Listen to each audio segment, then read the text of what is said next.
তালাশ কর, খুঁজতে খুঁজতে এক সময় পেয়ে যাবি পেছনে যিনি কাজ করতেছে তিনি আর কেউ না, তিনি আমার আল্লাহ। ওই আমার আল্লাহকে এখনো চিনো না রে বাবা? আমার আল্লাহকে যদি চিনতে পারতি রে যুবক,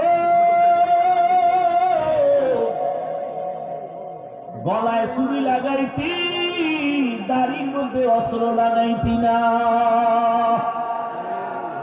या इलाही मुझसे मुझको दूर करो, ताकि देखो मुझ में तुझको एक नजर। এত বয়ানের পরেও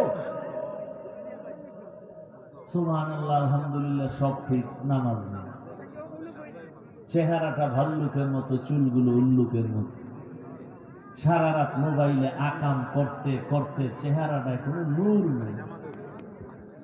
চোখের জেনা, হাতের জেনা, জবানের জেনা, অন্তরের জেনা, সারা রাত মোবাইলে জেনা চলে সারা রাত। চেহারার মধ্যে কোনো আকর্ষণ নাই, দেখলে মায়া লাগে না, কোনো নূর নাই।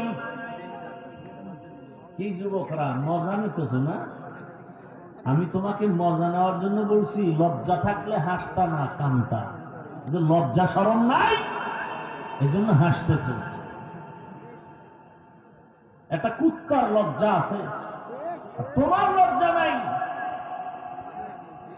গুনাহ করতে করতে মাও ভয় পায় ছেলেরে, কেমন বেয়াদব সন্তান, কত বড় চরিত্রহীন সন্তান। মা ভয় পায়, কিছু কইতে পারে না, মনে হয় আমার মারবে। এই সন্তান দুনিয়াতে আসো না। অথচ একটা ভদ্র আদবওয়ালা সন্তানকে মা কপালে চুমা খাবে। চূড়ান্ত ধরনের বেয়াদব না হলে ওই সন্তানকে মা ভয় পায় না। চরম চরিত্রহীন বেয়াদব না হলে কোনদিন ওই ছাত্রকে শিক্ষক ভয় পেতে পারে না।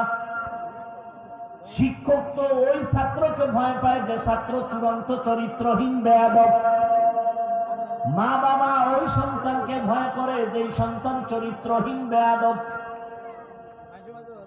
ও যুবক, একটু চিন্তা করো। আমি শুরুতেই বলছি বয়ান শুনাইতে আসি নাই, বুঝাইতে আসি। তুমি আমার বয়ান শুনিও না, একটু বুঝো। কয়দিন আর হায়াতের বাহাদুরি করো? তোমাকে কি শিক্ষা এখনো দেওয়া হয় না? তোমার জাতি বাড়ি যুবক,